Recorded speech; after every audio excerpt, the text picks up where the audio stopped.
కిషన్ రెడ్డి అమాయకుడు పాపం పెద్ద కిషన్ అన్న ఇవన్నీ చేస్తాడా?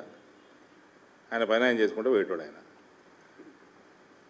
ఈయన చేతగాక ఈయన చేసిన వాగ్దానాలు నిలబెట్టుకోలేక ఇక ఈ రాష్ట్రంలో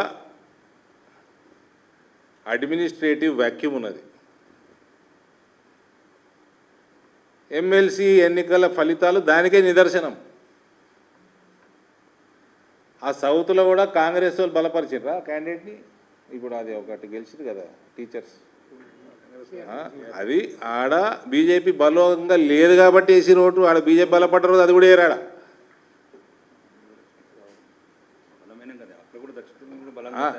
అయితే మెల్లగా అంటే మా జాగా వేరు, మా కథ వేరు, నిజామాబాద్ కథ వేరు. కౌంటింగ్లు తీయంగానే కట్టలు తీయంగానే నిజామాబాద్లో మెజారిటీ అని మా క్యాండిడేట్ మా అంజిరెడ్డి గారు చెప్పారు, కొమరయ్య గారు చెప్పారు. హైయెస్ట్ నిజామాబాద్కి వెళ్ళి వస్తుంది మెజారిటీ. నా జాగాలకు వెళ్ళి ఇద్దరు క్యాండిడేట్లకు చెప్పిన 51% ఓటు వస్తుందన్న, 49 రాదు. 50కి ఒక ఓటకి ఎక్కనే వస్తుందని చెప్పేసిన ముందే. మేము అసెంబ్లీలో పర్ఫామ్ చేసినాము, మేము కార్పొరేషన్ ఎన్నికల్లో పర్ఫామ్ చేసినాము, లోకల్ బాడీకి వెళ్ళి పార్లమెంట్ దాకా పర్ఫామ్ చేసినాము. పార్లమెంట్లో కూడా 2019కి 2024కి బీజేపీ ఓటు శాతం పెరిగింది. నిజామాబాద్ పార్లమెంట్ ఒకటే.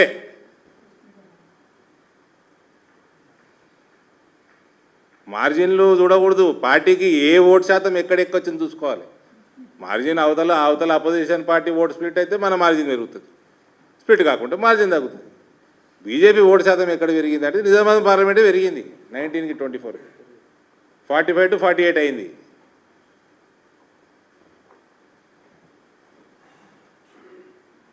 మాకు 62 కార్పొరేటర్లు ఉంటే 28 మా ఇందూరు ప్రజలు ఇచ్చిన కానుక బీజేపీకి. 62లో తెలంగాణలో 28 జిహెచ్ఎంసీ పక్కకు పెడితే. ఎమ్మెల్యేలు మా దగ్గర, మళ్ళీ అట్టిట్ల ఎమ్మెల్యేలు కూడా కాదు.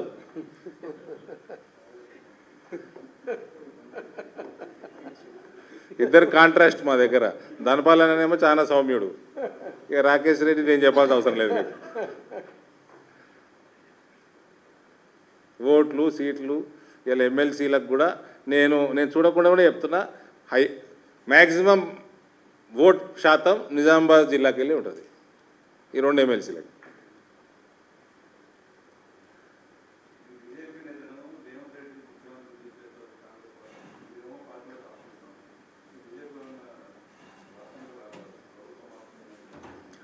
సరే నేను రేవంత్ గురించి ఎప్పుడు మీరు అడిగినా, మీడియా మిత్రులు అడిగినా చల్లగా ఉండాలి, మంచిగా పని చేసుకోవాలి, పేరు సంపాదించుకోవాలి అంట. ఒకవేళ రాహుల్ గాంధీ ఆయన గ్రహాంతరవాసి, ఆయనకు అర్థం కాక దింపిండు అనుకో, దింపితే రేవంత్ ఉట్టికి కూర్చుంటాడా? చెప్పురు. ఉంటాడు, ఉట్టికి కూర్చుంటాడా? పార్టీ ప్రభుత్వంలో ఉంటుందా? ఏదో ఎత్తాడు రేవంత్. చేసినప్పుడు వస్తా అంటే ఆహ్వానిస్తాం.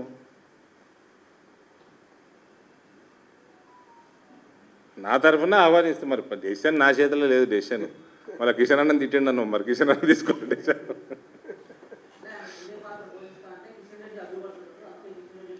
మరి ఎక్కడ అడ్డుపడుతున్నాడు కిషన్ అన్న చెప్పాలి కదా. ఊకే బయట నరకుడు వేరు, మాట్లాడు.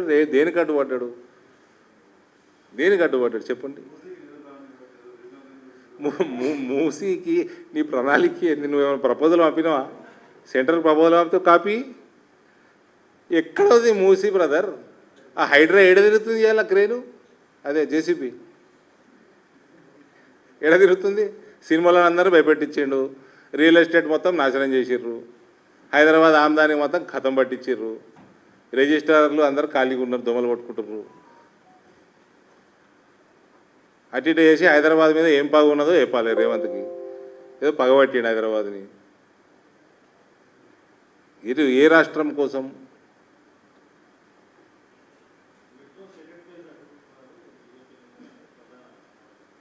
ఎట్లా అడ్డుకుంటున్నాడు?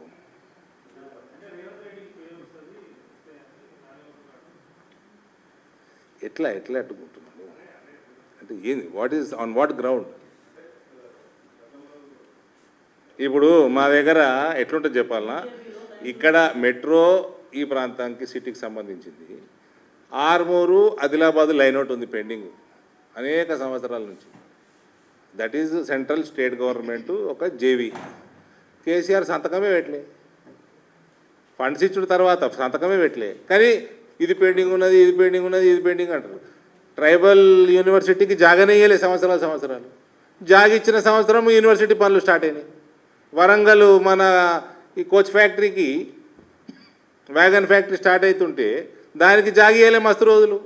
ఇచ్చిన జాగా ఇల్లీగల్ జాగా ఇచ్చిండ్రు, కంట్రవర్షియల్ జాగా ఇచ్చిండ్రు, అవన్నీ మాట్లాడరు. ఇయ్యలే అంటాడు. ఇట్లా అనడం మస్తు ఎవిడెన్స్ పెట్టి ఇప్పుడు నేను మీ దగ్గరకు వచ్చి నేను సుదర్శన్ రెడ్డి మెదడు మోకాలు జారిందని చెప్పిన ఎవిడెన్స్లు ఇచ్చిపోతా, కాగితాలు ఇచ్చిపోతా. రేవంత్ కూడా ఇవ్వను.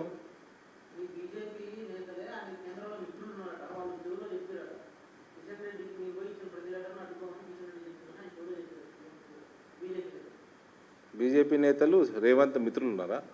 ఏం చెప్పారు చెప్పండి. మరి ఎట్లా అడ్డుకున్నాడు చెప్పు. ఇప్పుడు మీ మంత్రి నా ప్రాజెక్ట్ అడ్డుకుంటున్నాడు, రేవంత్ నాకు కూడా మిత్రుడే చెప్తున్నా కదా. ఆ సుదర్శన్ రెడ్డి కూడా నిన్న మొన్నటి దాకానే మర్యాదగా మాట్లాడుతుంటే ఇక నువ్వు మీ సుదర్శన్ రెడ్డి ప్రాజెక్ట్ని అడ్డుకుంటున్నాడు, ఇగో మీకు ఎవిడెన్స్. ఇగో కిషన్ రెడ్డి ఎట్లా అడ్డుకుంటుండే ఎవిడెన్స్ పెట్టు, గాలి మాటలు ఎందుకు.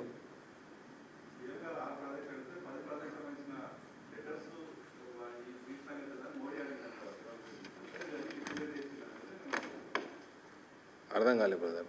ఏంది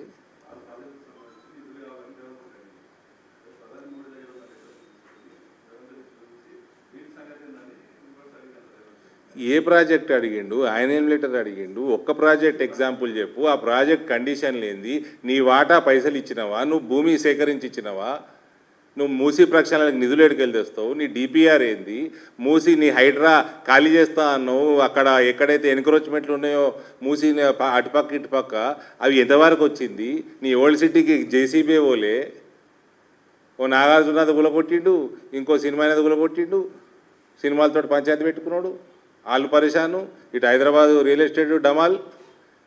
నీ ప్రణాళిక ఏది? నేను అక్కడ వీళ్ళు ఎవరు పోయి చూసినరా, మరి వీళ్ళు మాట్లాడినరు కాంగ్రెస్ వాళ్ళు. సాబర్మతి చేసుకున్నాడు, ఇక్కడ మూసీకి పైసలు ఇస్తలేడు అంటారు వీళ్ళు.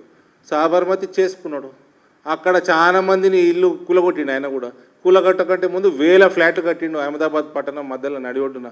వాళ్ళందరినీ షిఫ్ట్ చేసిండు, కూలగొట్టిండు. నువ్వు ఎక్కడ కట్టినావు? నువ్వు కట్టినావు ఒకటన్నా? ఇందిరా మిల్లు కట్టినావా? అట్లా కాదు బ్రదర్, మీరు చెప్పండి. మీరు అందరూ తెలిసిన వాళ్ళే కదా, మీరు అందరూ. ఇప్పుడు ఇల్లు కూలగొట్టాలని ఇల్లు కట్టి కూలగొట్టాలి కదా.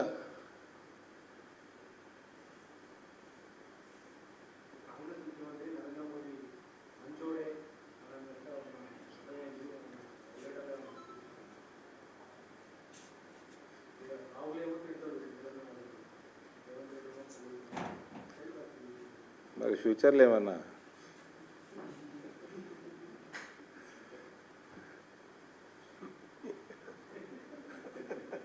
ఫ్యూచర్లో ఏదో కడతాను కదా, ఏంది టౌన్షిప్, ఫ్యూచర్ సిటీ, దానికి లోటస్ అని పేరు పెడతాడు. మరి ఏందో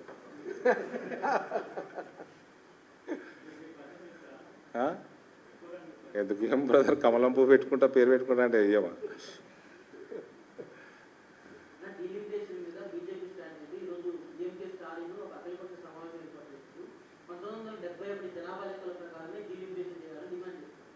డెబ్బై ఒక్క లెక్క ప్రకారమా? అదేం డిమాండ్?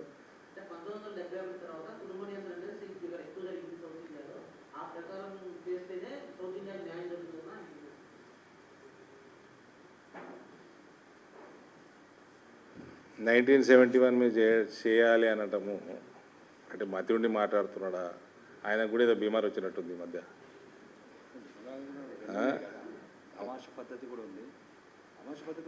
అంటే కాదు, 1977 సెన్సస్ మీద ఇప్పుడు చేయాల్సింది ఏంది డీలిమిటేషన్?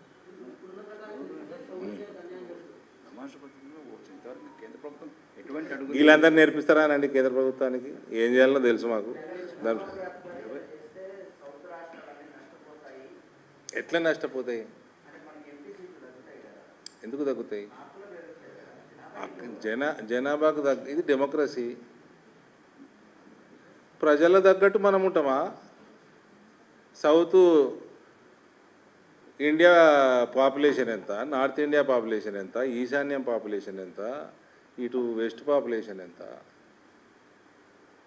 ఒక సైంటిఫిక్ అప్రోచ్ ఉండాలి.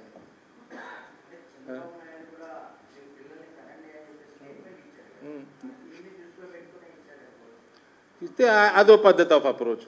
ఆయన జనాభా పెంచుకుందాము, మన వాల్యూ కూడా సెంటర్లో పెరుగుతుంది, భారతదేశంలో పెరుగుతుంది, ఆయన ఒక అప్రోచ్. ఇదేం పద్ధతి అండి? 1975 ప్రకారం చేయండి.